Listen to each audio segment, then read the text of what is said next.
Bueno, bienvenidos a Nido de Libros, a este espacio que se llama Lengua Franca. Antes de presentar a nuestro invitado, contarles qué es Lengua Franca, si es primera vez que asisten a este espacio. Dentro de la programación de la librería tenemos una franja de conversaciones y de encuentros que hemos titulado Lengua Franca, en el que el tema trasciende a los libros mismos. Buscamos temas que hablen realmente de la vida en general. Y nuestros invitados siempre son personas que tienen mucho que opinar y mucho que decir. Aquí se vale la disidencia, se vale el disenso, y la invitación de Lengua Franca siempre es a leer, pensar y participar. Primero leo, luego pienso, luego participo, buscando que nuestras opiniones siempre sean informadas, documentadas, y digamos un proceso reflexivo privado. El tema de hoy dentro de Lengua Franca es una educación para el futuro, aprendizaje en un mundo de humanos y máquinas. Y de aquí salen muchas palabras, muchos conceptos, muchos miedos, muchos prejuicios, también muchas cosas positivas y muchas cosas para mirar hacia adelante. Y ese, digamos, que será el propósito de esta conversación hoy, como intentar entender un poco más, derribar tabúes y también como ponernos de acuerdo y crear otros, ¿cierto? Bueno, quiero decirles quién es Camilo Vieira. Lo que me falte, por favor, me lo complementas. Es un educador trabajando en desarrollo, Teacher Professional Development, desarrollo profesional de maestros, de docentes en Colombia, en la Universidad del Norte. Tiene un doctorado en Purdue. Y me gustaría que nos contaras un poquito más tú, cuál es tu área de especialización y a qué te dedicas puntualmente. Pues, a ver, yo soy ingeniero de sistemas de formación en el pregrado. Trabajé unos años en el área de desarrollo de software y después dije, no, esto no es lo que yo quiero trabajar más con la gente, quiero ver cómo puedo también como aportar desde donde yo sé. Y tenía un par de personas que creo que al final les convirtieron en roles para mí, para decidir trabajar en educación. Entonces volví a estudiar, hice una maestría en temas de tecnologías en educación, cómo utilizar la tecnología en educación, y luego me fui a hacer el doctorado y un poco fue sobre cómo aprendemos, específicamente cómo aprendemos a programar, porque digamos, siempre conecté mi experiencia técnica que me gusta y me parece interesante con el mundo humanista, que también me ha parecido un viaje muy interesante. Eso fue hace 14 años más o menos que entré al mundo más de las ciencias humanas y he aprendido mucho de ese mundo. Y desde que volví al país, yo hice el doctorado y el postdoc en Purdue, y desde que volví al país la idea siempre fue, bueno, cómo trabajamos ya más en escuelas públicas, porque mi doctorado había sido más con estudiantes universitarios en Estados Unidos. Entonces empecé a trabajar mucho en cómo aprendemos computación desde el colegio. Y pasaron dos cosas interesantes. En los últimos 4 años tuve la oportunidad de participar en un proyecto muy grande que se llamaba Coding for Kids, que era para formación de maestros en todo el país, sobre habilidades de programación y estrategias pedagógicas para enseñar eso en el colegio.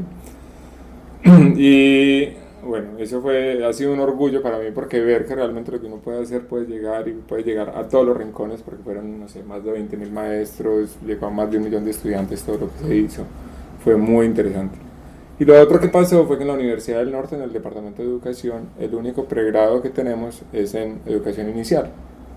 Entonces, naturalmente, estudiantes de maestría y doctorado que llegaron a mí, algunos tenían el interés en pedagogía infantil, en trabajar con niños y niñas. Y hace unos 3-4 años estoy trabajando también en cómo desde niños y niñas de 5 o 6 años empiezan a desarrollar ciertas habilidades más cognitivas que le apuntan a esto que llamamos pensamiento computacional. Y dentro de eso, bueno, está el mundo de la inteligencia artificial. Estamos también explorando cómo aprendemos sobre inteligencia artificial, y a partir de ahí entonces formamos docentes sobre, bueno, cuáles son estrategias efectivas, qué es lo que hay que enseñar, qué herramientas pueden servir. Bueno, yo creo que se entiende precisamente y perfectamente por qué Camilo era la persona con la que yo quería tener esta conversación. Y quiero leerles un breve párrafo sobre el cual fue la invitación a Camilo. Es decir, este fue el tema al que lo invitamos a conversar en Nido de Libros. Dice, el rol que la educación tiene en un mundo, vamos a abordar cuál es el rol que la educación tiene en un mundo que avanza cada vez más hacia la automatización. En este nuevo escenario en el que los procesos de pensamiento y de desarrollo del conocimiento se van delegando a las inteligencias artificiales, ¿cómo hacer para que la educación no parezca obsoleta? Reconociendo las ventajas que la tecnología ha introducido sobre las formas en las que aprendemos, ¿dónde estaría el talón de Aquiles de la educación en un mundo dominado por los algoritmos? Si el devenir de estos procesos es inevitable, entonces, ¿qué podemos hacer para que nuestro dominio de la información y el conocimiento no caiga en manos de unos pocos científicos y sus sistemas? ¿Qué debemos aprender y qué debemos desaprender? Todas estas preguntas y más, pasando no solo por las cuestiones éticas que supone un mundo dominado por las máquinas, sino por lo que supondría para el desarrollo de la mente humana un desplazamiento de o desencuentro con las formas de aprendizaje. Son el tema que queremos afrontar hoy. Yo creo que ahí hay un poquito de todo lo que hemos estado conversando. Entonces, para comenzar,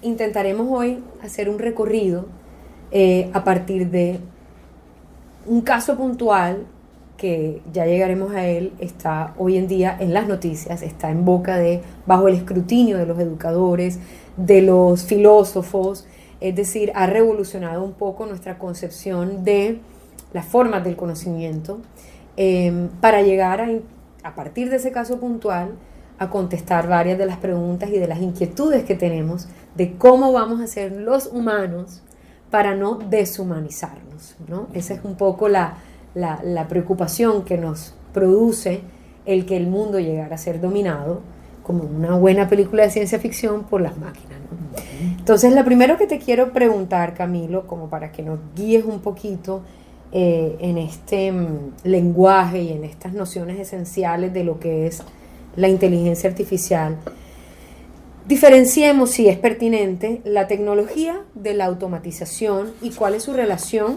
con la inteligencia artificial.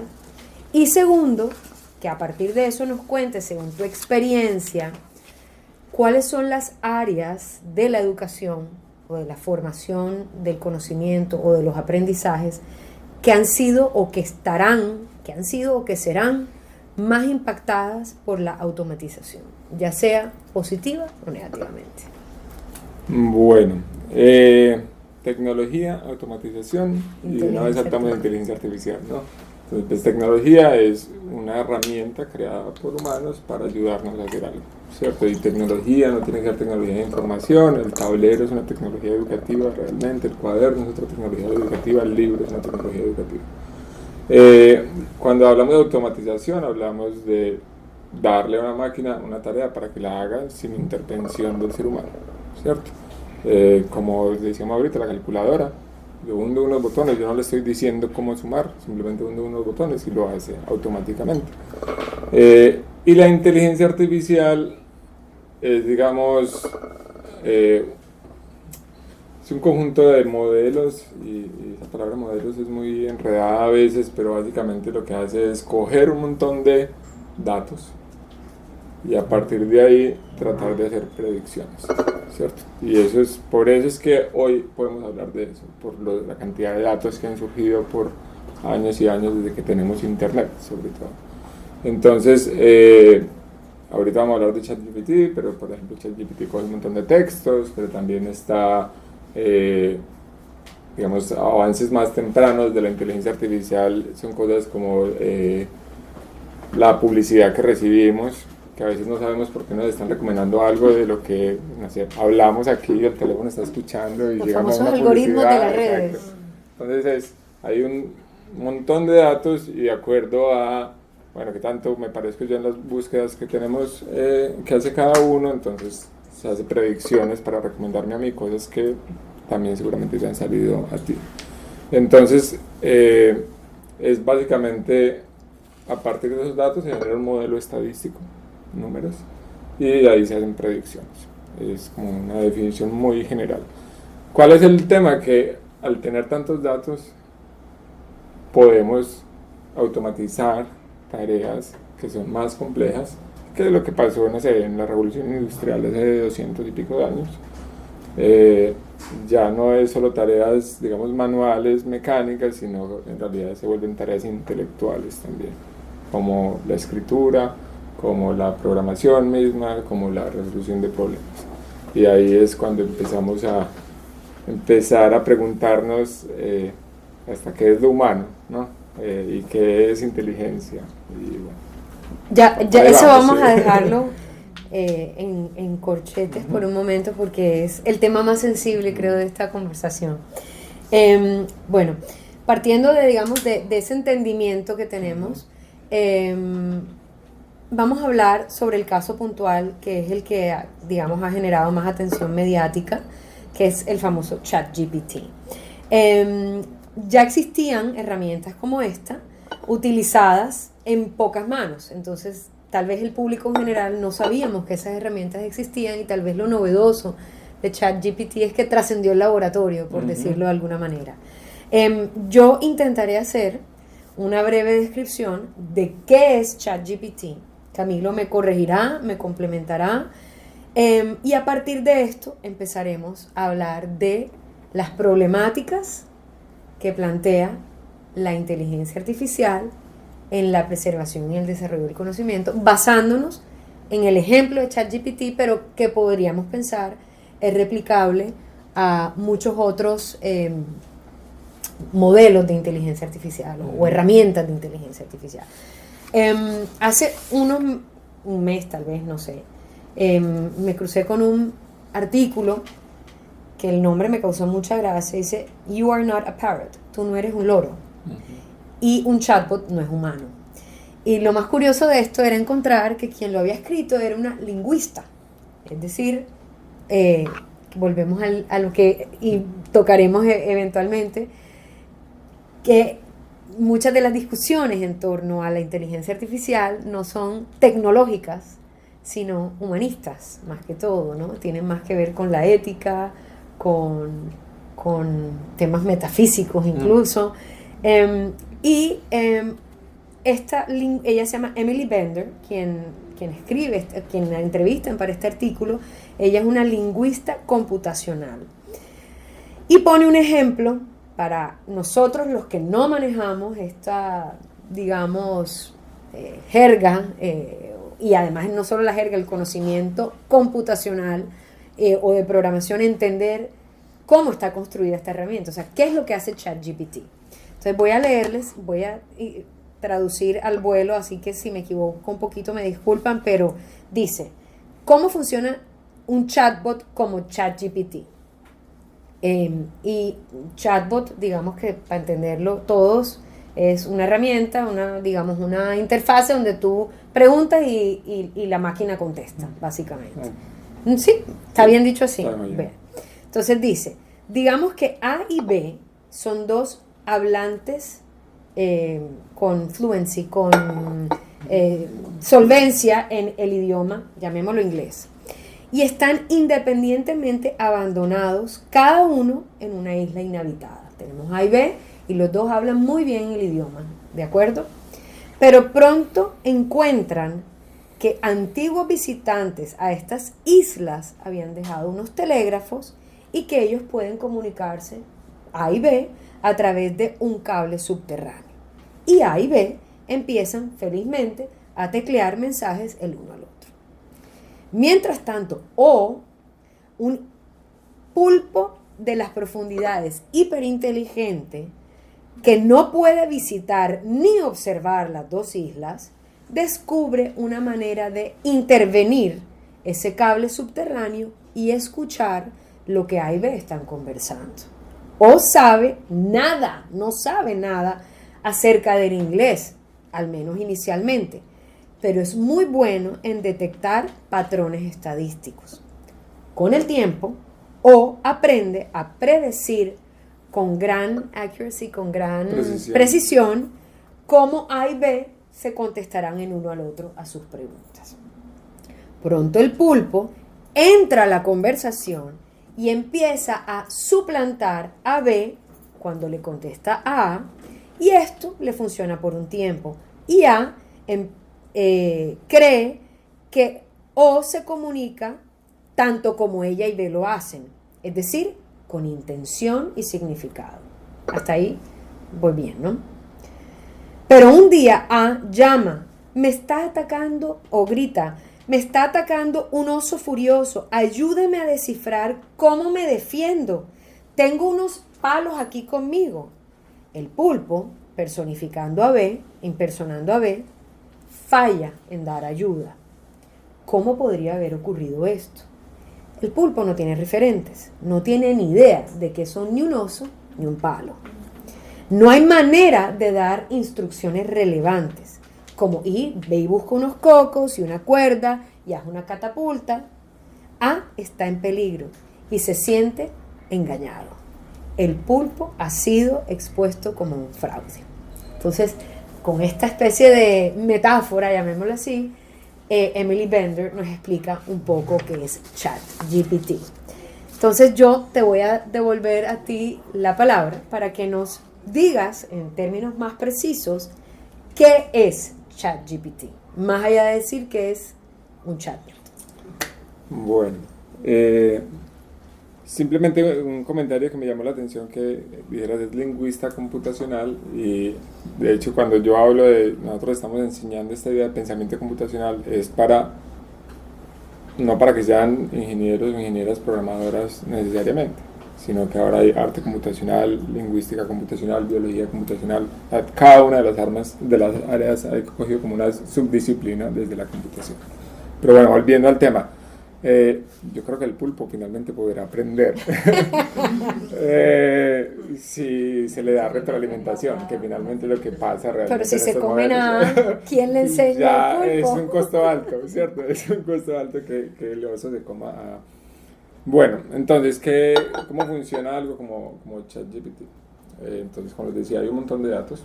Datos son todos los escritos que hay. Ellos se alimentaron de Reddit, que es una red social, bueno, de varios sitios de internet y bases de datos. Y hay un modelo matemático que es una cosa que llama una red neuronal, que básicamente trata de simular un poco como nuestras neuronas que reciben una señal y de acuerdo a eso toman unas decisiones, pero es una cosa muy grande. Y entonces dice, bueno, ¿cuál es la probabilidad de que si yo tengo esta palabra, cuál palabra va a seguir saliendo? ¿Cierto? Entonces, en el otro artículo que me compartiste era un ejemplo interesante porque decía, bueno, yo cojo un libro y busco, digamos, la palabra... To be or not to. Exacto, entonces... Luego busco otra vez esa de tú en otra parte del libro y voy armando una frase de acuerdo a eso, ¿cierto? De acuerdo a la probabilidad de encontrarme esa palabra. Y entonces eso hace que cuando tenga suficientes datos, la narrativa o la forma de dialogar o de hablar con la persona parece real, ¿cierto? Pero lo real ahí es un modelo estadístico, son solo estadísticas sobre cuál es la siguiente palabra que debería aparecer, de acuerdo, por supuesto, al contexto de la pregunta que yo le hice y cosas así. Entonces, lo que hace muy llamativo el ChatGPT es un poco esa usabilidad, ¿cierto? Que ya, primero lo abrieron a todo el mundo, pero además lo hicieron para que casi que cualquier persona, cualquier persona que sea capaz de teclear en un computador puede interactuar con ChatGPT y le puede hacer la pregunta, lo que sea. Y seguro todos ustedes utilizan WhatsApp y tal, entonces todos ustedes podrían usarlo ahorita mismo que lleguen a la casa. Y se siente como que fuera un ente que me quiere ayudar, ¿cierto? Porque uno le dice, sí, claro, yo te puedo ayudar, no, te doy de estos ejemplos, tal. Entonces se siente muy personal y eso es uno de los temas, digamos, filosóficos que uno tiene que hablar, ¿cierto? El creer que hay una criatura detrás o no, que realmente lo que está pasando es solo predecir palabras. Además de ese montón de datos y de ese modelo, digamos, estadístico, ellos hacen un paso adicional que se llama aprendizaje de refuerzo y tienen un montón de personas, pues en este caso específico dicen un montón de personas en Kenia y hay una discusión sobre si son pagadas bien o no y qué impacto tiene esto sobre ellos. que están todo el tiempo interactuando con la inteligencia artificial, con este ChatGPT, haciéndole preguntas y diciendo, ah, bueno, esta respuesta sí me gusta, esta respuesta no me gusta. Para tratar de afinar qué cosas, por ejemplo, que no salgan cosas racistas, por ejemplo, que no me diga a mí cuál es la receta para hacer una bomba atómica, cosas que se quiere evitar que lo haga, ¿cierto? La otra discusión que seguramente ahorita vamos a tener y uno puede tener sobre eso es quién les definió las reglas a esas personas, ¿cierto? Esas personas cómo saben o cuáles son los valores sobre los cuales están diciendo esto sí es correcto hablar de esto no es correcto hablar de esto. Y ahí entonces empiezan a haber sesgos naturales. Entonces hay un sesgo que viene de los datos mismos, que Internet ya sabemos que no es un paraíso de cosas bonitas, sino que hay de todo. Y hay un sesgo de unas personas a quienes les dan unas reglas, entonces ya esas reglas tienen otros sesgos, y esas mismas personas que están finalmente interpretando esa interacción le están metiendo algo más. Y con eso se trata de minimizar el riesgo de que salgan cosas feas, digamos. Y aún así, con ChatGPT, el 3.5 que salió en noviembre, un montón de cosas salieron en las redes sociales después sobre lo que estaba pasando, que no, que esto es racista, que esto no sé qué. Y ellos trataron de mejorarlo un poco para GPT-4, que salió hace un mes, más o menos. Pero bueno, hasta ahí vamos. No. Resumen, así me dice si me falta algo. Entonces, un chatbot como ChatGPT es un modelo lingüístico que ha sido prefijado con una información y un lenguaje que recoge el lenguaje usado por la colectividad, ¿ok?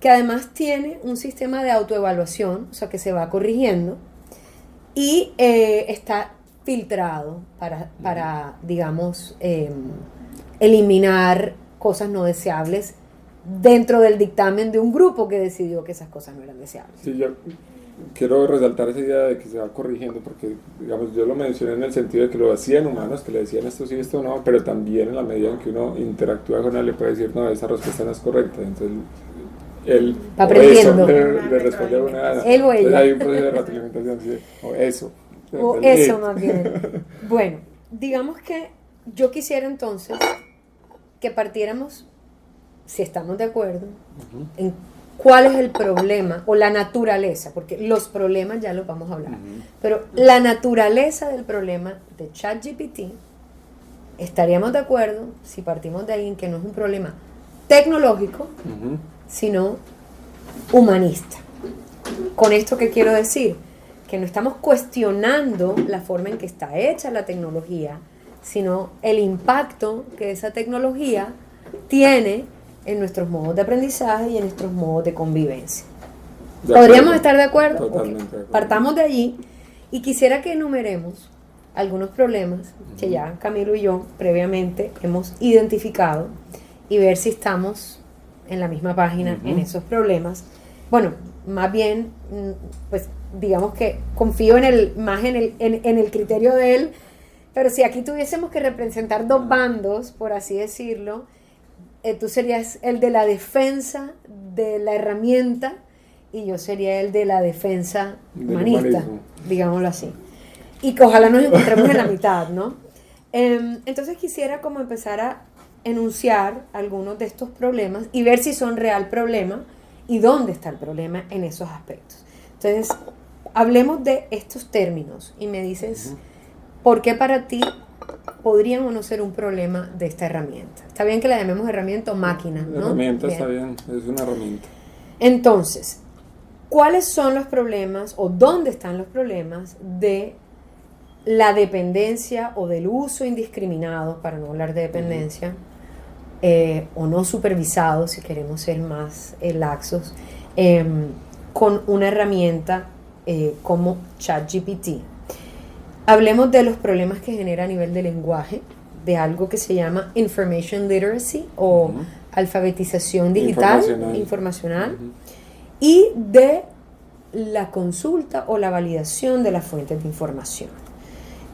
Antes de cederle la palabra a Camilo, quisiera sobre esto botarle un par de palabritas, a ver si estas palabritas surgen en la respuesta que nos das. Y nos dice stochastic parrot o loro estocástico.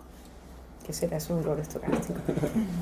Motor de búsqueda versus autocompletion sería autollenado. Sí, autollenado. Sí. ¿Qué tienen que ver estos dos conceptos? Loro estocástico y motor de búsqueda versus autollenado. Bueno, entonces lo primero es como pensar que en realidad lo que está en este momento como ChatGPT es como una versión muy temprana de lo que esto puede llegar a ser y que está avanzando muy rápido. Entonces ya mismo en las primeras versiones hay mucha gente que dice no, esto está mal, ¿cierto? O por ejemplo los que trabajan en investigación, hay unos que han dicho no, hágame una revisión de literatura y eso hasta se inventa las referencias, ¿cierto? O da cosas erradas. Entonces lo primero es confiar mucho en esa herramienta como una fuente de conocimiento, es un error, porque la herramienta no sabe, ¿cierto? La herramienta predice palabras a partir de muchos datos y puede ir, digamos, aprendiendo, digamos, refinando esos modelos y sí espera uno que en el tiempo cada vez sean más precisos, ¿cierto? Pero lo primero es no pensar que eso tiene respuestas correctas siempre. Muchas veces no las tiene. Lo segundo, y lo que hablabas de alfabetización informacional, es como yo decido qué información es correcta o no, ¿cierto? Y eso es un gran riesgo acá, pero ya es algo a lo que estamos expuestos hoy en día como un problema.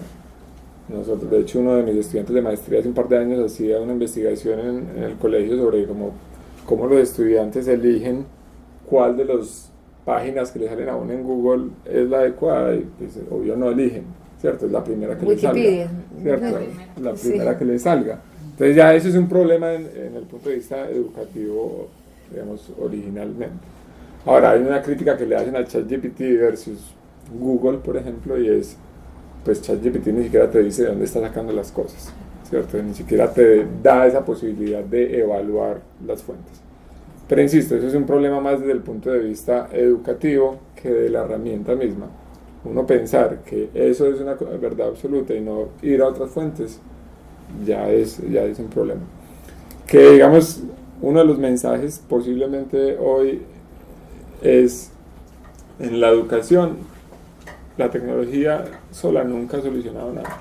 Siempre, yo me acuerdo, hubo un alcalde en Medellín hace 20 y pico de años que compró unos computadores a través de PM y como él peleaba con los profesores del magisterio, decía, ahora que lleguen los computadores ya no los van a editar ustedes, ¿cierto? Y eso cuando salió en la radio, cuando salió en la televisión, siempre dijeron la escuela se va a acabar, tal. Eso nunca ha pasado.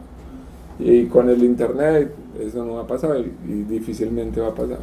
Y también lo mismo, cuando dicen, no, vamos a traer tecnología al salón y eso ya va a solucionar las cosas, tampoco. Siempre es cómo lo usamos. Entonces, si vamos a pensar en ChatGPT, le usemos ChatGPT, pero ¿cómo lo vamos a utilizar? O sea que para ir agregando esa canasta que armamos al principio de qué debemos aprender y qué debemos desaprender, digamos, la correcta búsqueda de fuentes de información para un tema investigativo. El tema investigativo puede ser desde una tesis doctoral hasta responder la pregunta de un ensayo de sexto grado. Voy a votar, exactamente. ¿Cierto? Hasta eso, hasta ser ciudadano activo. Bueno, hablamos de informativo. Sí. Motor de búsqueda versus autollenado y stochastic parrot. Listo, entonces, pues nada, la idea del loro estocástico. El modelo estocástico es un modelo, digamos, estadístico que es aleatorio, pero que depende un poco de lo que hizo el punto anterior. Entonces, eso es lo que es un modelo del lenguaje como ChatGPT. A partir de las palabras que estoy poniendo, estoy decidiendo cuál es el que sigue. Eso no es una máquina pensante per se, ¿cierto? Sí, como lo entendemos nosotros. Y bueno, y la comparación entre el autocompletado y el autocompletado es un poco lo que hace esa máquina y el motor de búsqueda me permite ver un conjunto de opciones. La realidad es que motores de búsqueda como Google siempre han querido llegar a esto. Usted no tiene que ir a buscar 1000 páginas, sino yo le doy la información Y cada vez más, a medida que hacemos una búsqueda en Google, nos aparece ahí mismo la respuesta sin tener que ir a ninguna otra parte, ¿cierto? Eh, pero desde el punto de vista social y de pensamiento crítico y tal, por supuesto lo que tenemos que trabajar es cómo nosotros evaluamos las fuentes, cómo nosotros evaluamos la información, hasta qué punto nos quedamos con la primera respuesta que me da ChatGPT u otra inteligencia artificial, que eso es otro tema importante. No debería haber una sola, ¿cierto? No debería ser un solo grupo de personas que tienen control de todo eso, sino... Casi que el modelo ideal entonces a futuro sería que existiera ChatGPT, el modelo B, el Y, el Z, y uno pudiera poner la misma pregunta, pudiese poner la misma pregunta en los X número de herramientas y ver si es la misma, o ver las divergencias. Por ejemplo. Cuando te toca ir a un médico, que vas y prefieres que te digan. Exacto. A ver, ¿cuál médico me dice que sí puedo seguir tomando café? Yo quisiera, digamos, para cerrar ese punto y pasar al siguiente, decir entonces un poco, reafirmar este concepto de loro estocástico, podríamos decir entonces que esta herramienta, este modelo lingüístico, que es un modelo lingüístico probabilístico, por decirlo de alguna manera, lo que hace es imitar las formas del lenguaje sin intención. Es decir, al decir sin intención, volvemos a lo que hablábamos al inicio, es decir, ChatGPT, eso no tiene una intención comunicativa, solo está siguiendo una instrucción. Entonces aquí tendríamos que empezar a entrar ya en esa parte metafísica a la que queremos ir llegando, y es que esa tecnología no tiene vida propia, es un conjunto de instrucciones predeterminadas. Sí, a mí ahí podemos entrar de una vez.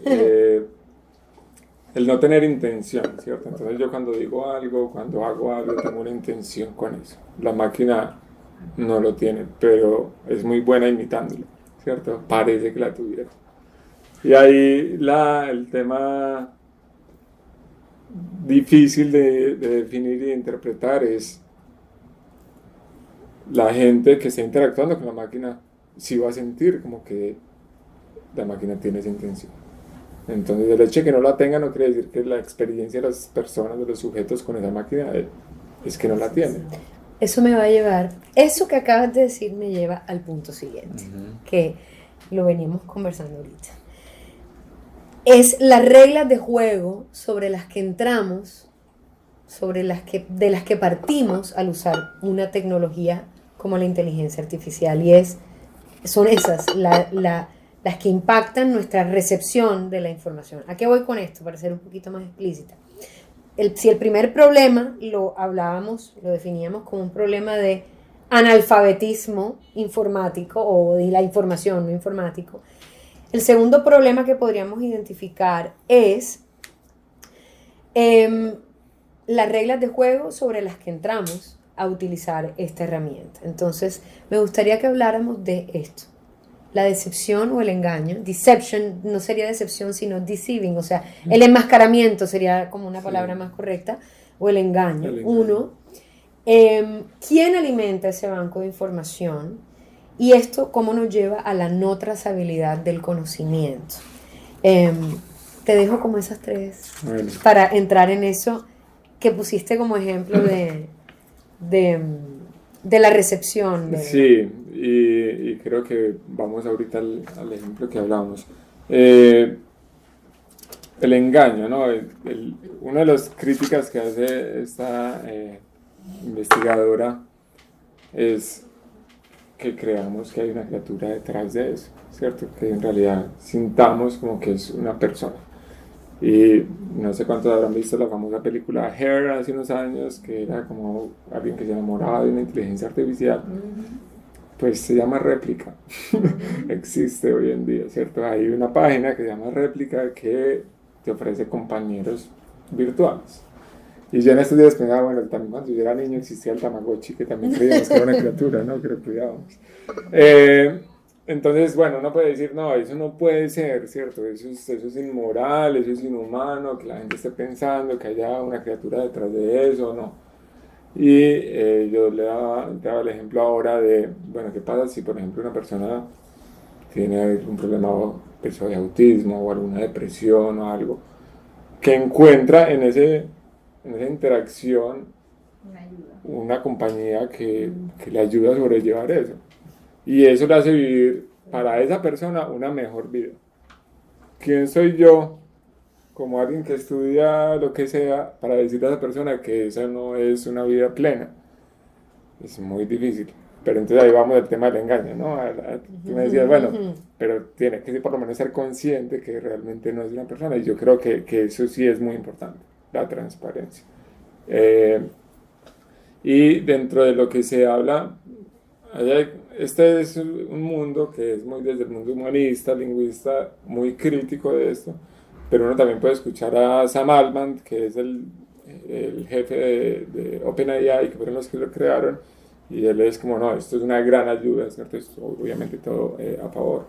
Y algo de lo que plantea como para hacerlo más pues, ético y accesible y seguro es, pues pongámonos de acuerdo como humanidad en un conjunto de valores éticos mínimos sobre los cuales las inteligencias artificiales se tienen que certificar, ¿cierto? Y además lo otro que dice es, creemos varias inteligencias artificiales para que no sea una sola forma de ver el mundo ni una sola acercamiento a eso.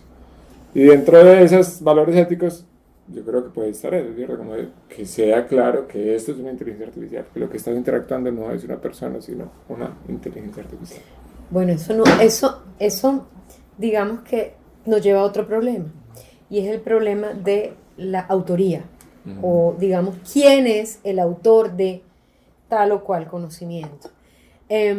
Cuando a través de una pregunta se le pide a ChatGPT, desde lo más sencillo que es, escríbeme un ensayo, porque eso realmente, a nivel de las capacidades que tiene un programa de hacer, es de lo más sencillo, hacer un ensayo, escoger y unir fragmentos de conocimiento, hasta algo más propositivo, como proponme una solución a tal cosa. Al fin y al cabo, ¿quién es el autor de eso? Entonces, ahí también en el tema de deception o del engaño es dónde está la autoría, y entramos también en un tema de derechos de autor, por así decirlo, donde si una persona remite un texto como suyo, pero fue generado por la herramienta, ahí hay un tema de dónde hay engaño, o si yo digo, no lo hice yo le pedí a ChatGPT que me lo hiciera, yo soy autor de las preguntas, sí, pero no del resultado. Eso, digamos, matiza un poco el tema, queda esa inquietud respecto a un tema legal, si lo queremos llamar legal, y ético, por supuesto, de revelar la realidad de la autoría. Y paso a la siguiente pregunta, a ver si vamos uniendo eso.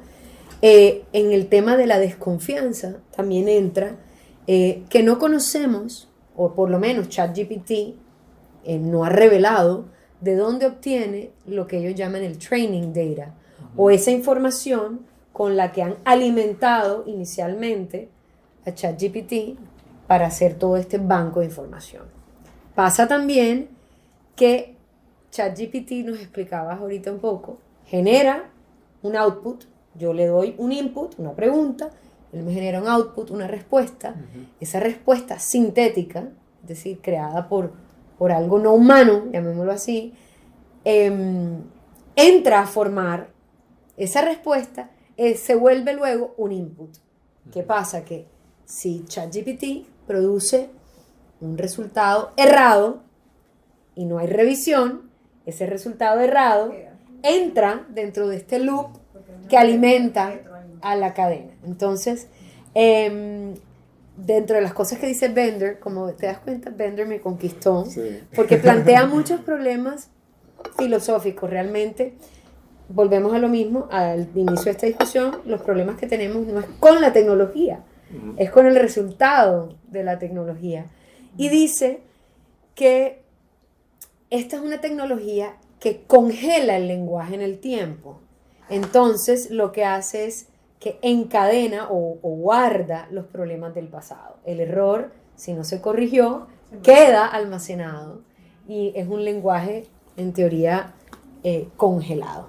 no sé, te dejo esa. Listo. Ahí hay varias cosas. Varias cosas. Bueno, entonces empecemos a hablar de training data. Entonces, como les decía, hay un montón de datos que son los puntos de partida y eso es lo que llaman con los datos que se entrena el modelo, ¿cierto? Con los que se crean los modelos iniciales. ¿De dónde viene eso? Camilo, perdón, ¿puedo hacer una interrupción? Si hay alguna palabra o concepto que haya que esté como colgando, por favor, nos dicen, Sí. estamos suponiendo que todo esto, o sea, Además, es leímos bastante, lo mismo y- sí, es abstracto, pero se ha entendido hasta el momento y si hay alguna inquietud. Entonces la respuesta es, realmente sí conocemos de dónde ellos sí han sido abiertos, de dónde vienen esos datos. El problema, y lo que ella dice, es que no es viable explorarlos, porque son trillones de datos. O sea, no podemos entender todo lo que hay ahí para poder entender cómo lo hace.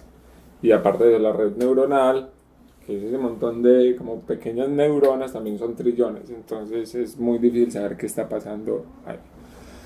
Entonces sí sabemos de dónde viene de Internet. La pregunta es, ¿quién escribió las cosas que hay en Internet? Y resulta que está sobre representada los hombres blancos del norte global, ¿cierto? Entonces, si asumimos como inteligente las visiones del hombre blanco del norte global, pues estamos diciendo que el resto del mundo no necesariamente es inteligente. Entonces eso tiene implicaciones asociadas a la autoría, la propiedad intelectual, que tiene que ver tanto con, bueno, yo estoy utilizando datos existentes, incluso poemas que han escrito otros para generar un poema, no tan directamente, pero finalmente ahí están. Entonces, ¿dónde le estoy yo reconociendo esa autoría a esa persona? El otro tema es, bueno, yo estoy utilizando eso para escribir un programa de computador o un poema y lo estoy mostrando como mío. Eso es un dilema ético sobre, bueno, hasta dónde fue que yo lo creé. Y ahí podemos entrar en el arte, que creo que es una de las cosas que quieres hablar ahorita, y es, hay ya obras que se han creado a partir de la inteligencia artificial y que abiertamente pueden incluso decir esto viene de una inteligencia artificial y que se pueden volver famosas, ¿cierto? Y una Estamos hablando de obras reflexión literarias, esencialmente. y bueno, en este caso En el de literarias, ChatGPT, de pero acuerdo. DALL-E, que es otra herramienta de OpenAI, también hay cosas, imágenes visuales, y ya de hecho seguramente creo que también hay inteligencias artificiales que, no creo, no estoy convencido, que generan música. Entonces todo, ¿cierto? Realmente lo que conocemos como creación artística, ya todo puede ser generado a través de eso. Y una cosa que conecta el tema de la educación es que ahora va a surgir algo que se llama como la ingeniería de preguntas, el prompt engineering. Y tenemos que aprender cómo hacerle preguntas a la inteligencia artificial para poder generar lo que queremos.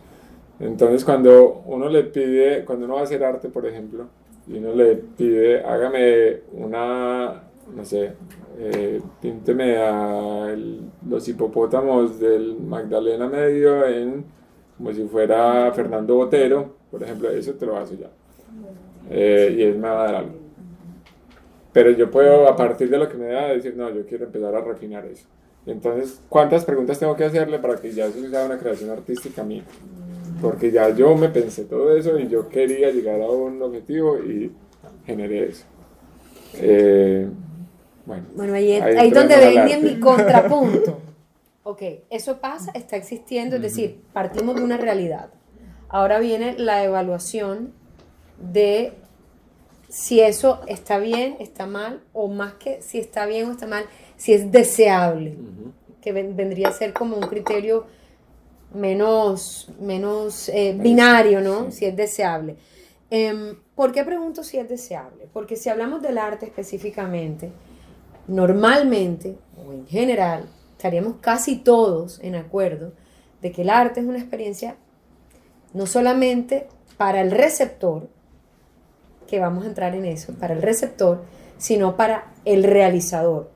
El artista vive una experiencia afectiva, emocional, al crear una experiencia estética y hay un receptor. En teoría, la experiencia del artista se plasma en la obra e impacta la recepción. Tú me hacías una pregunta ahorita. ¿Qué pasa si yo leo 2 poemas y no tengo ni idea quién los escribió? Y los 2 me gustan y resulta que uno fue hecho por la máquina. Eso puede pasar. Pero quisiera yo saber cuál fue autogenerado, o cuál es digamos, y cuál es real. ¿Por qué es tan importante esta pregunta? Porque en el arte, como una manifestación, digamos, llamémoslo, no sé, de la condición humana, de la psiquis, de todo esto que nos compone, la vinculación con el que hace la obra es parte fundamental de la experiencia. O sea, yo puedo leer un poema, pero si ya además yo sé que lo escribió mi poeta favorito, eso amplifica quizás mi recepción de la obra. Es decir, es algo muy subjetivo. O sea, aquí no estamos criticando la herramienta, volvemos a lo mismo, sino al impacto que la forma en que fue creado genera sobre nosotros.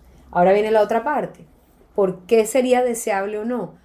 Es decir, un artista tiene que realizar un proceso, superar varias etapas, y en esa etapa, en ese proceso para generar el arte, llámese música, danza, cualquiera de las artes, literatura, artes plásticas, hay un crecimiento, hay una experiencia vital que muere cuando esto es generado por una herramienta. Entonces, la pregunta es, ¿debería ser el arte una expresión de la experiencia humana o estaríamos conformes con que el arte pueda ser una experiencia desprovista de la experiencia humana? Yo no sé. Yo creo que es No, Esa pregunta muy difícil, no muy sé si la difícil. podemos contestar aquí, pero es uno de los dilemas Sí, éticos también. porque hay mucha más sensibilidad que lo que puede tenerlo, digo yo, ¿no? No Y, sé. y la experiencia con el arte es muy personal, ¿no? Claro, O sea, claro. y tú has Sí. estado muy cercana al arte, Sí. pero no es el promedio de la población No. tampoco, ¿cierto? Entonces, que haya más posibilidades de crear y más accesibilidad a eso, yo creo que es mejor que peor, ¿cierto? Uno puede de pronto decir, bueno, no, distingamos, ¿cierto? Y ahí vamos con la idea del engaño, ¿cierto? No digamos que todo arte fue creado igual, ¿cierto? Sino que seamos claros, esto fue creado a través de inteligencia artificial, esto es...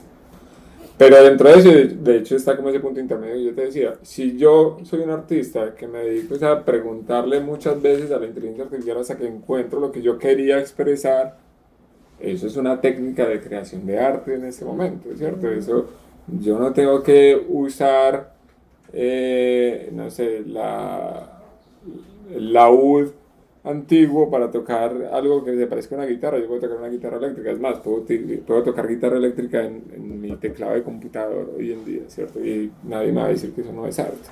Son herramientas que estamos creando para crear otras formas de arte, para crear arte más fácilmente y tal. Y el tema de la experiencia individual es que sí, o sea, si yo veo algo y me gusta, ya se valió la experiencia. No. Yo creo que el tema está ahí, sobre todo, es en que haya claridad, ¿cierto? Sobre todo para las personas como tú, que dicen, no, para mí es muy importante que esto haya sido creado por un humano.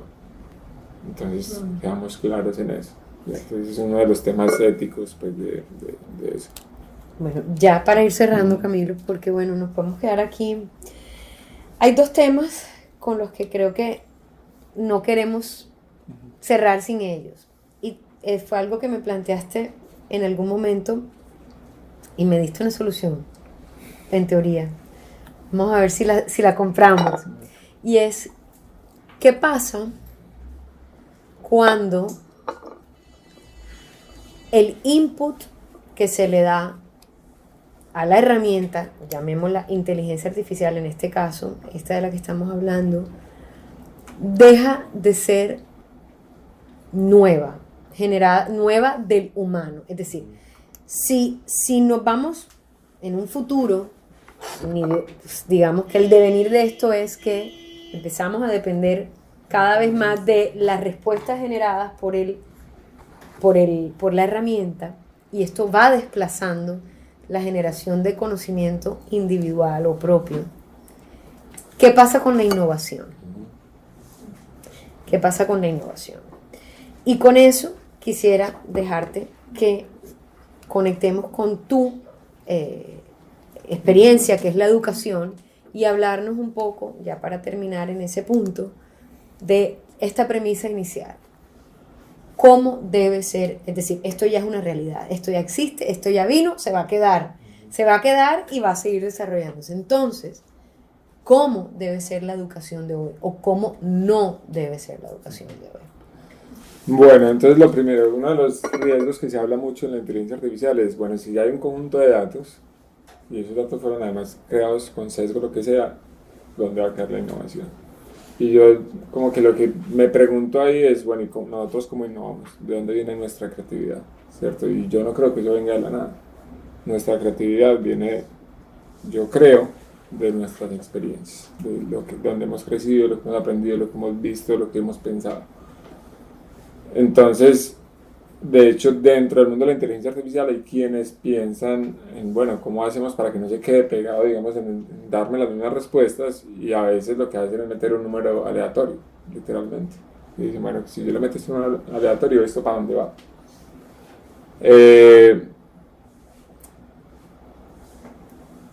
Y lo otro es, a partir de la conexión de esos diferentes mundos que está trayendo, porque tampoco es que tenga todo de la enciclopedia británica, sino que en realidad lo trae de diferentes partes, esa reconexión yo creo que puede ser.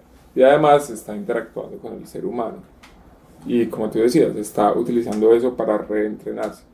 Entonces, yo creo que sí es un problema de hecho técnico, pero que sí se ha avanzado en ese sentido y sí puede generar nuevas cosas, ¿cierto? Y también soy un poco pragmático en no romantizar demasiado nuestro proceso creativo, sino que entender lo que realmente viene de lo que hemos vivido. Supongamos que es espurio, como dices tú, o sea, de repente de la nada. Bueno, no sé si me la vayas a contestar, pero lo dejo como inquietud, porque es una de las partes que más me preocupa a mí de todo este tema, y creo que es lo que tiene las alertas prendidas en la gran mayoría de personas. Ok, listo, el grupo programador pone una variable, digamos, adicional o Una variable aleatoria. exacto, algo que dispare el modelo hacia otro lado, digámoslo así. Seguimos hablando de que está concentrada el manejo de la herramienta aún en un grupo determinado de manos. Es decir, seguimos, en lugar de democratizar el conocimiento, como nos parece que esto es en un principio, hay una herramienta que si yo digo, pregunto tal cosa, como la lámpara de Aladino me produce un conocimiento que me hubiese tomado a mí meses encontrar en Google. No, eso nos haría pensar que el conocimiento el acceso al conocimiento se democratizó. Pero para poder ir generando cada vez más progresos, estamos hablando de que quienes refinan el modelo, si se queda en el mismo grupo selecto, entonces volvemos entonces a un poco como digo yo aquí, sería que estoy siendo muy a la Edad Media, ¿no? Donde el conocimiento estaba, la luz del conocimiento la tenían solo unos pocos, los que sabían leer, la iglesia con sus volúmenes guardados en las abadías y los demás a merced de lo que transmitían. Entonces te dejo esa inquietud. O sea, seguimos entonces con esta falsa creencia y seguimos bajo la misma manipulación del conocimiento. Entonces, lo primero es que, pues, yo no trabajo para OpenAI, pero digamos que esa empresa fue creada por varias personas con mucho dinero, pero que conocían el riesgo de la inteligencia artificial, y el objetivo siempre ha sido hacer todo lo más abierto posible, para que no sea un gobierno dictatorial por allá desarrollando eso y hacer todo, sino ellos hacen todo lo más abierto posible. No todo lo abren, eso es cierto, pero en este momento uno puede descargar un código y con un computador que no valdrá más de, no sé, $10,000, que pues no es tanta plata, para tener una inteligencia artificial, lo puedes hacer. Y el argumento de ellos es, no, definamos un conjunto de líneas éticas y que hayan muchas inteligencias artificiales.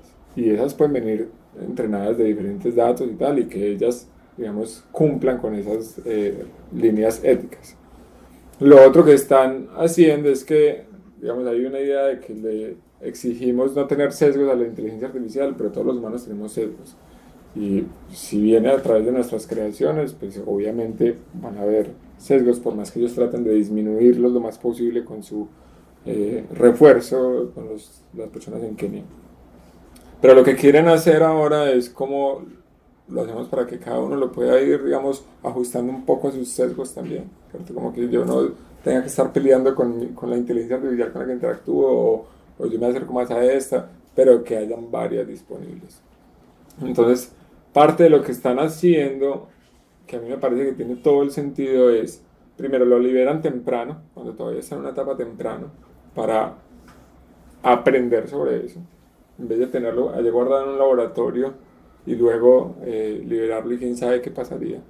Segundo, están dejando las cosas abiertas para que hayan muchas de ellas y no sea una sola persona. Hay riesgos, ¿cierto? Y pues el mismo Altman decía, pues yo no confío en alguien que no esté nervioso en este momento, porque todo esto puede pasar. Y yo uno de los riesgos grandes que veo es, pues es que yo ya le puedo decir a una inteligencia artificial, póngame a, no sé, al alcalde de Barranquilla disparándole a alguien y él me saca la imagen. Y eso se riega por WhatsApp y eso no hay quien lo frene, ¿cierto? La foto del Papa, ¿cierto? Con el abrigo.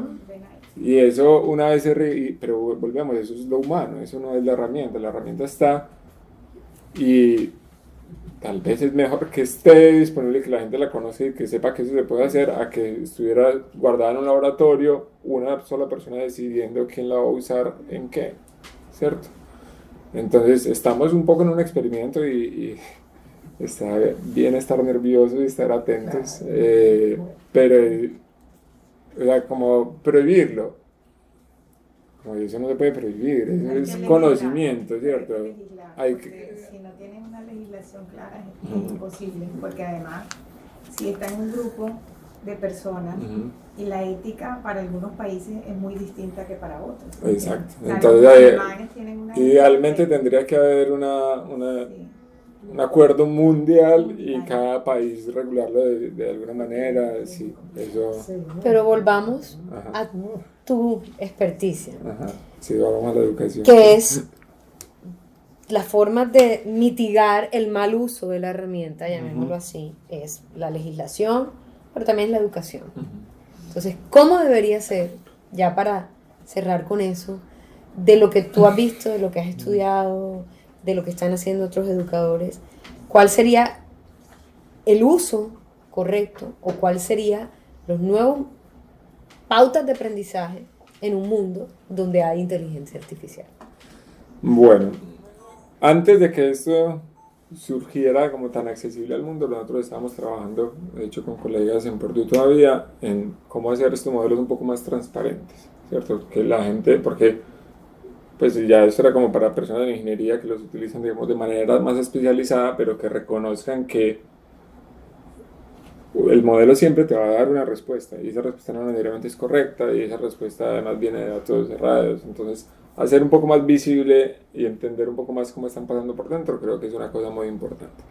Algo que le preocupa mucho a profes es que van a hacer plagio, ¿cierto? Que ya no van a escribir el ensayo, sino que van a ir a pedirse. Yo creo que hay que repensar realmente qué es lo que necesitamos aprender hoy en día, ¿cierto? Porque es que no es solo que hagan lo que creemos que es plagio, que no es plagio realmente, sino que es otra forma de trampa, porque no se lo estoy copiando a nadie, sino que lo estoy trayendo de algo generado. Pero es que si lo hacen en la clase, es que lo van a hacer en el trabajo también, porque es más eficiente, ¿cierto? O sea, a tu jefe le va a gustar que le entregues algo escrito en 5 minutos y no en 5 horas. Entonces lo van a seguir usando. Entonces, en vez de estar pensando en, no lo pueden utilizar, en Nueva York lo prohibieron en las escuelas, no sé qué, es bueno, pues, ¿cómo hacemos para que lo utilicen y para que aprendan a utilizarlo? Entonces, hablaba ahorita de la ingeniería de preguntas, ¿no? El prompt engineering. eso es un área que se va a empezar a desarrollar y es, bueno, ¿cuáles son las mejores formas de preguntarle a una inteligencia artificial para obtener? Hace poco hablaba con un par de colegas en el mundo de la programación porque también eso a mí me ha dolido, porque llevo años pensando en cómo enseñar mejor a programar y ahora resulta que yo le digo deme un programa y me lo da, ¿cierto? Y él hablaba de dos cosas, especificación y validación. Especificación es como, bueno, yo necesito algo, en este caso pues un programa, pero puede ser cualquier cosa, un ensayo, lo que sea, pero ¿cómo le pregunto yo? ¿Cierto? Y si, por ejemplo, es algo muy grande, como una novela o como un programa de computador muy grande, ¿cómo descompongo yo ese problema para pedirle por pedacitos? Porque por lo menos por ahora no me escribe una novela completa, ¿cierto? Me escribe fragmentos. Hay que dar mucha información precisa. Y hay algo que, no sé si fue en el otro artículo que hablaban, como la ciencia de la guía humana, ¿cierto? Cómo el humano empieza a poder guiar a estas inteligencias artificiales para que se vuelva una ayuda o una extensión de mi voluntad, ¿cierto? Cómo es una herramienta realmente. Y validación incluye pues, todo lo que hablamos de alfabetización informacional, pero también entender que lo que me está dando si es correcto o no es correcto, si me sirve, si es útil o no. En programación muchas veces se equivoca, por ejemplo. Entonces, empezar en eso. O sea, que casi que una tarea más plausible hoy en día sería no generar un output, sino, es decir, que el alumno no genere el output, sino que vamos a probar que lo genere la herramienta y el trabajo es evaluar el output de la herramienta. Y hay experiencias ya de profes que lo están utilizando de manera, ¿cierto? Y uno se puede ir hasta tal extremo de preguntarse, ¿será que todavía vamos a necesitar saber cómo escribir? ¿Cierto? Y es no me digas eso. Y es súper difícil esa pregunta. Y digamos, en otro nivel, pero ya a nadie le evalúan caligrafía. Pero cuando tú hablas de escribir es la parte mecánica. Redactar, por ejemplo.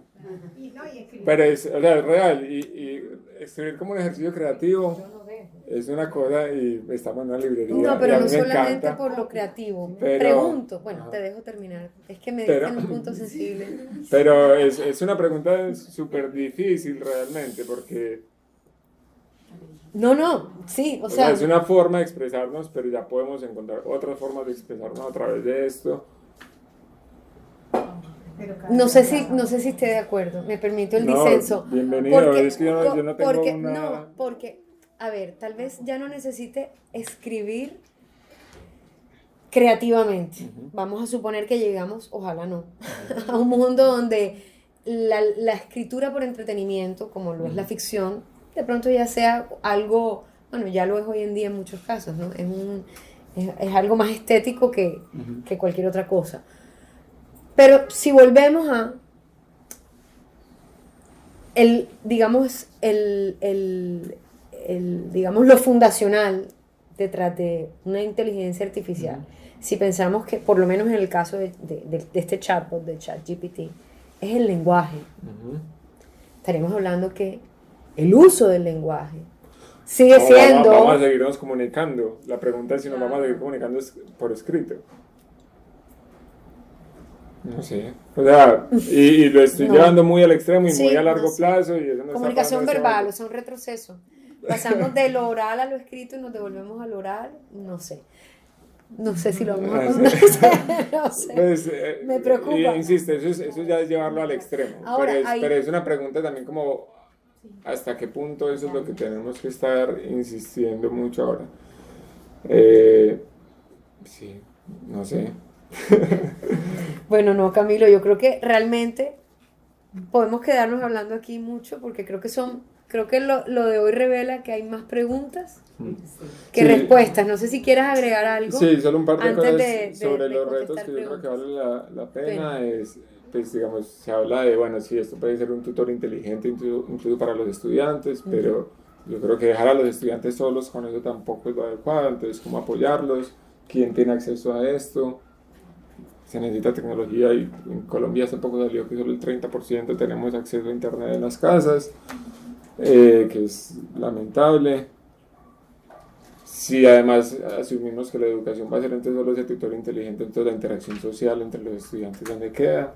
¿Cierto? No se puede tampoco pensar que esto va a reemplazar lo que pasa en la escuela, que es mucho más que un profesor transmitiendo conocimiento, que no pasa así ni siquiera, ¿cierto? Pero hay posibilidades también de ayudar a docentes a facilitar el aprendizaje. Te puedes pedir que te dé ideas como sobre cómo explicar cosas, te da actividades, te ayuda con tareas, digamos, que no quieres dedicarle tiempo. Te puede ayudar, sí, a calificar, sí, supongo que sí, te puede decir como, bueno, este estudiante qué argumento tiene y te lo responde, ¿cierto? A todos los invito realmente a interactuar, es muy interesante. Y siempre en educación se ha hablado mucho de la idea de personalización del aprendizaje y esto un poco ya se acerca porque mientras interactúas tú con él o con eso, te va dando cierta, para no humanizar, te va dando cierta retroalimentación de acuerdo a las preguntas. Entonces, si tú tienes errores conceptuales puntuales, te los va a dar a ti como individuo, que eso es muy potente, porque cuando uno está en un salón de clase, la peor pregunta que puede hacer un profesor es, ¿entendieron? Que ningún estudiante o muy pocos estudiantes van a llegar y levantar la mano y decir, no, yo no entendí, yo soy el bruto de todo este salón porque yo no entendí, ¿cierto? Entonces esa retroalimentación aún es muy potente, pero bueno, tampoco se puede dejar solo a eso. No sé, ya podemos seguir, pero... No, podemos seguir, quedará para otra sesión. Bueno, no sé si haya preguntas, podemos tomar tal vez unas 3 preguntitas para ya cerrar. Comentarios, si no son preguntas también pueden ser comentarios.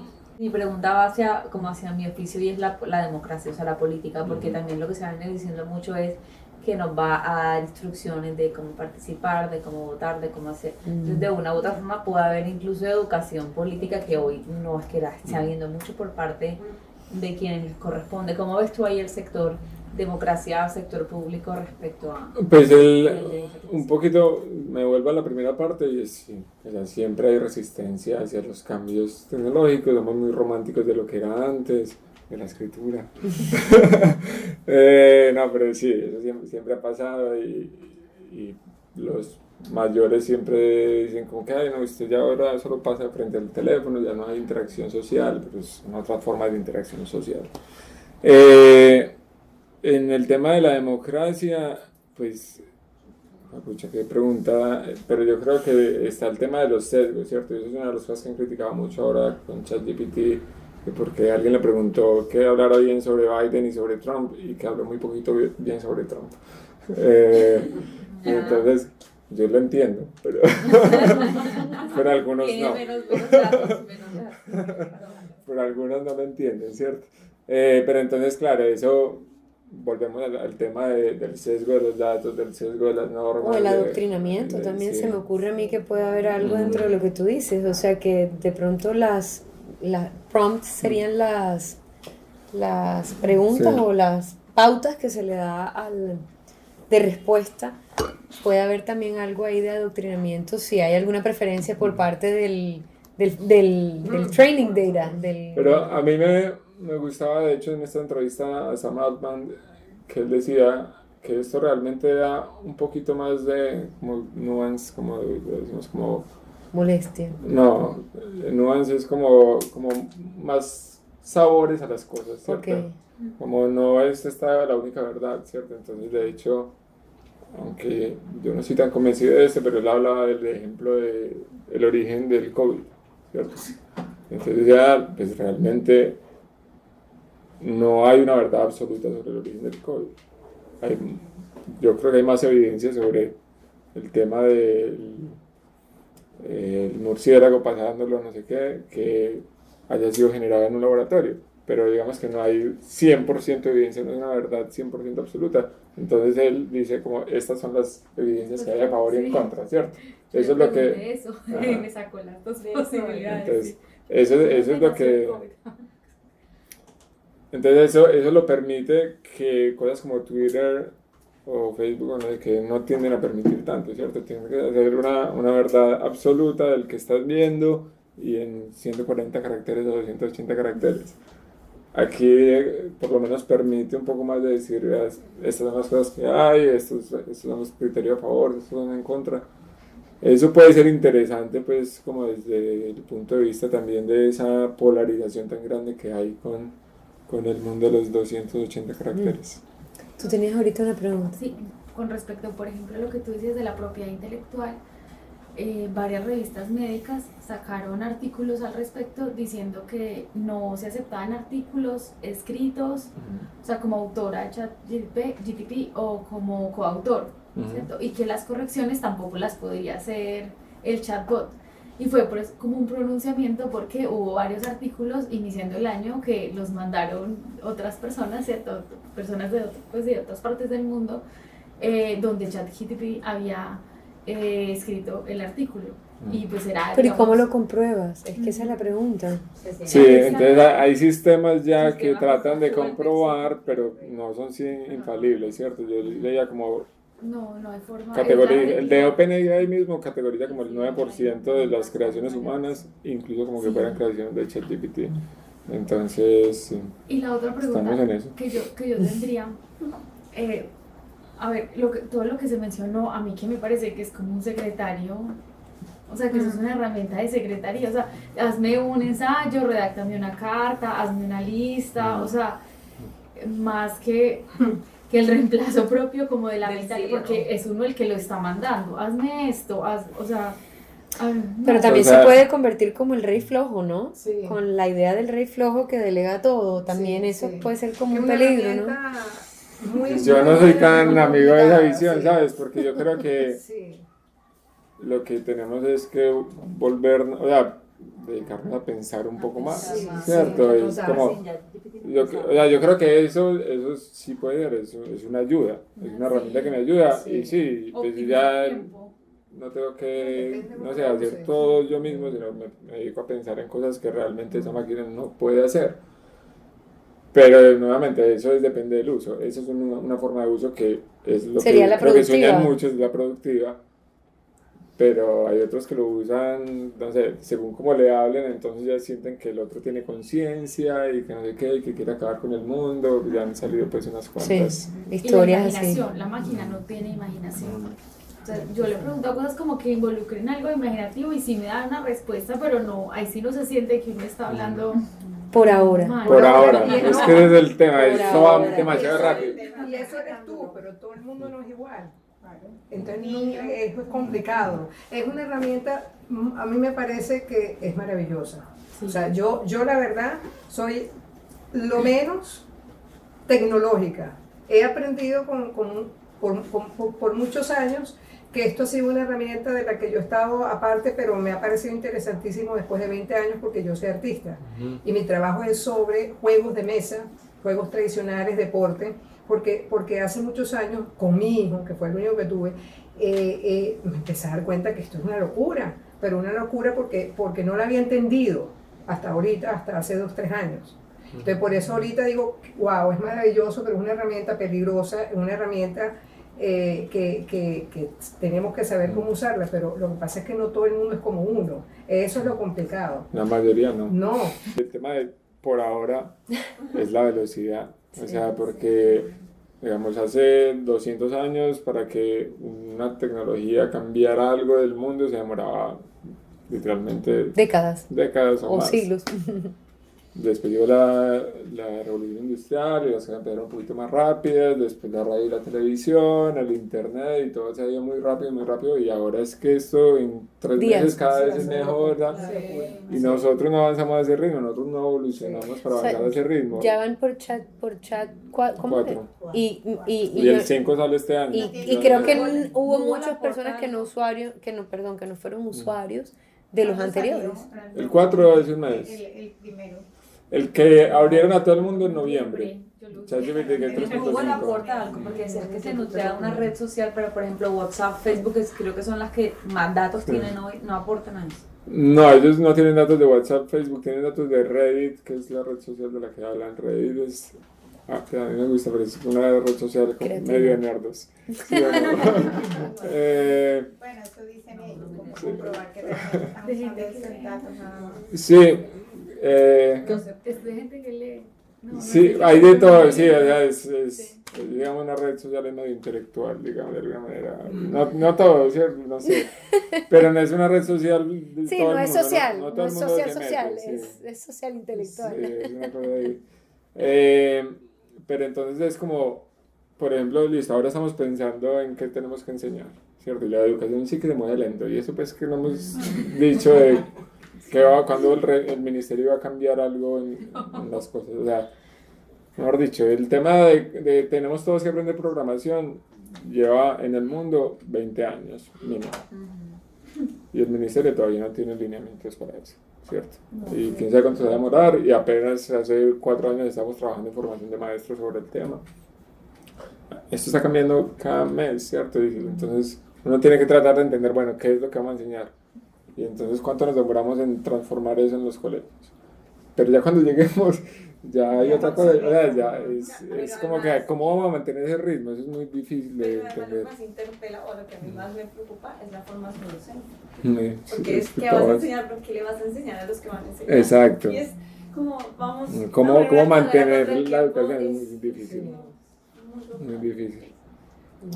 Bueno, un último comentario. Gracias. No, yo tenía una pregunta. Yo trabajo en tecnología y de hecho trabajamos con ChatGPT.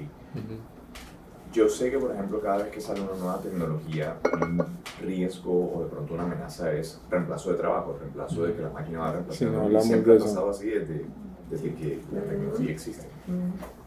Aparte de eso, ¿qué otro riesgo o amenaza o cómo ves tú el futuro de que ChatGPT que podría reemplazarlo? ¿Cuál sería el efecto, ya sea positivo o negativo? Pues sí, el tema del trabajo es un tema pues que se está hablando mucho, y a mí me gusta mucho algo que se lo escuché primero a John Oliver, pero lo he visto ya en varias partes, y es, no es que la inteligencia artificial te vaya a quitarle el trabajo, sino la persona que utiliza la inteligencia artificial te puede quitar el trabajo si tú no la usas, ¿cierto? Porque se vuelven 10 veces más productivos. Y en el mundo capitalista en el que vivimos, eso les va a gustar a las empresas, ¿cierto? Claro. Porque además, si no, pues la empresa tampoco sobrevive. Entonces, un poco por eso es como, bueno, pensemos en cómo enseñar, a preguntarle cómo enseñar a usar esto. Y ahí está como todo el espectro. Alguien decía que, digamos, los más automáticos que se van a eliminar son los de servicio al cliente, y ya hace años interactuamos fallidamente con los chatbots, pero van a mejorar, eso es lo bueno, van a mejorar. Ya sí le van a entender a uno Y un uno poco lo que pelea dice, con el sí. chatbot y después Eso uno es dice, lo pero... pero de Palabras hecho al vacío. en OpenAI sacaron un artículo que estuve hojeando hoy un poco, y dicen que ya con esto se afectan los trabajos, digamos, de mayor paga, que siempre se han afectado es como los más automáticos y tal, pero no, ya los más intelectuales. Y yo creo que la programación no creo que se afecte tanto, ¿cierto? Porque primero la programación es uno de los trabajos mejor pagados del mundo en este momento, y es porque se necesitan muchos. Y siempre pues, por ahora parece que siempre se necesitan más, entonces lo que van a hacer es poder hacer más cosas, ¿cierto? Van a aumentar la cantidad. Pero el tema es como el ritmo, ¿cierto? Como a qué ritmo avanzamos unos y otros, a qué ritmo adoptamos esas cosas. Y obviamente eso implica también desigualdades entre países y tal. Esto también hay un tema también que se viene hablando hace muchos años, y creo que ahorita, como dices tú, es más vertiginosa la carrera hacia eso, y es las carreras del futuro, qué estudiar. O sea, casi que habría que pensar qué es lo que uno debe estudiar como carrera en un mundo como el de hoy para no quedar desplazado. O sea, sí. Un poquito de eso también. Y uno de los temas que se ha venido hablando mucho desde la pandemia es el ingreso básico universal. Y con este tema se vuelve a tocar, ¿cierto? Porque también la otra cosa que en un mundo ideal sería, bueno, si vamos a solucionar todos los problemas de alimentación, salud, no sé qué, pues qué bueno que no tengamos que estar trabajando de 8 a 5, ¿cierto? Sino que podamos dedicar la vida a ser creativos en lo que queramos ser creativos, Pero en pocos países, Colombia, imagínate. Eso tendría que ser mundial, ¿cierto? O sea, literalmente cuando hablan del ingreso básico universal es para que sea universal, ¿cierto? No puede ser, y eso lo decía Murakami, el israelita, el de Homo Deus, Harari. Harari. Que es como, tendría que haber como un gobierno mundial que los integre a todos y que haya un ingreso básico universal para que realmente sea universal, ¿cierto? Porque si no, pues muy difícil. Pero todo esto es muy utópico, pues también. Sí. Bueno, Camilo, de verdad, muchísimas gracias. Gracias a todos por su atención, por sus preguntas, por su participación y bueno, tendremos esto pronto en YouTube para que lo podamos compartir con todos los que no nos pudieron acompañar hoy y bueno, gracias. Que nos sigan visitando. Gracias.